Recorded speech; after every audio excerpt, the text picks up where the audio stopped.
proud to be part of the community and traditions of Quakers.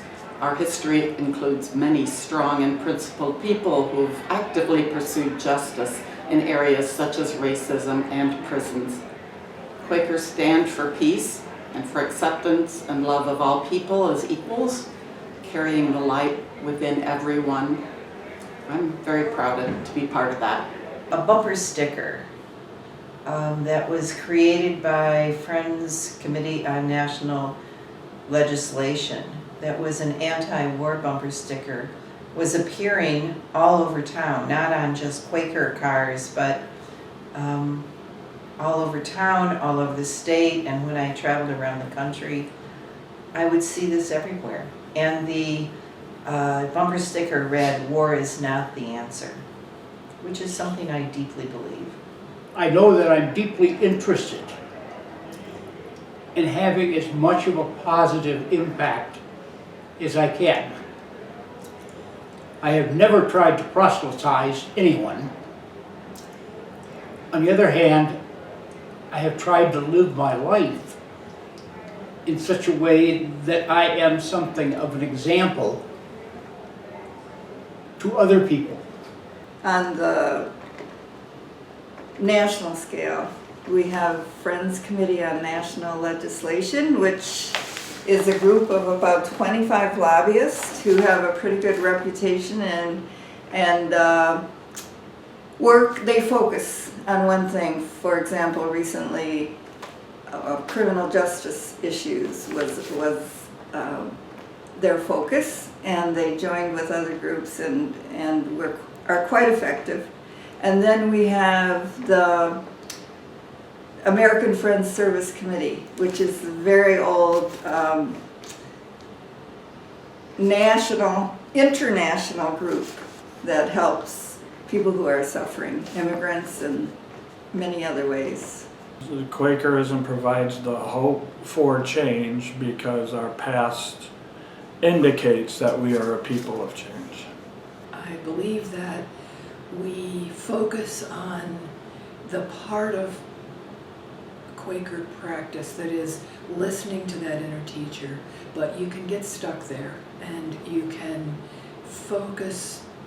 stay focused on your own experience of being in the presence of the divine. And what I think needs to follow from that is that you and the divine turn toward the world and look to see what you're called to do in the world. And I think that part's harder, and we get overwhelmed, and we often don't find ways to act together in concert with what we know to be true in worship. It certainly gives us, I think, a sense of responsibility, not only for our own lives, but for those around us who may be less fortunate. So I think Quakerism places a certain set of responsibilities on people, and if we're faithful, we have to find ways to respond.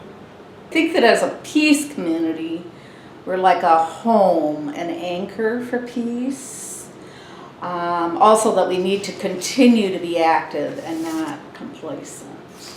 And I used to think that that calmness, that peacefulness, that Quakers needed to stand up more and be louder to help the world. And I think that actually just that peacefulness and that calm actually, because that's not going on in many other places, that it brings, it makes people pay attention, people notice. This is different. This is not someone yelling at me, telling me what I should do, telling me how I should believe. So I think that Quakers make a difference in a quiet way, but a real way. Since we don't really put particular emphasis on an afterlife or something like that, we focus on the world that we're in. That what it means is that we focus on this world and what we do in it, and do that in an intentional way. So probably that's why Quakers have been really involved in social change movements to make this world a better place.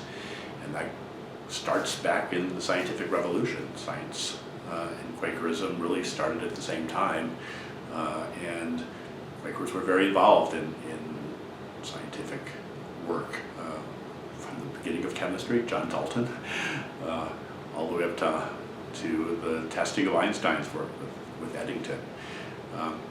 But it's also involved with justice, from abolition to civil rights and so on. So by focusing on the world that we're in and how to make that a world that reflects the values that we want to achieve, I think that makes Friends, I guess, just especially cognizant of doing things here and now.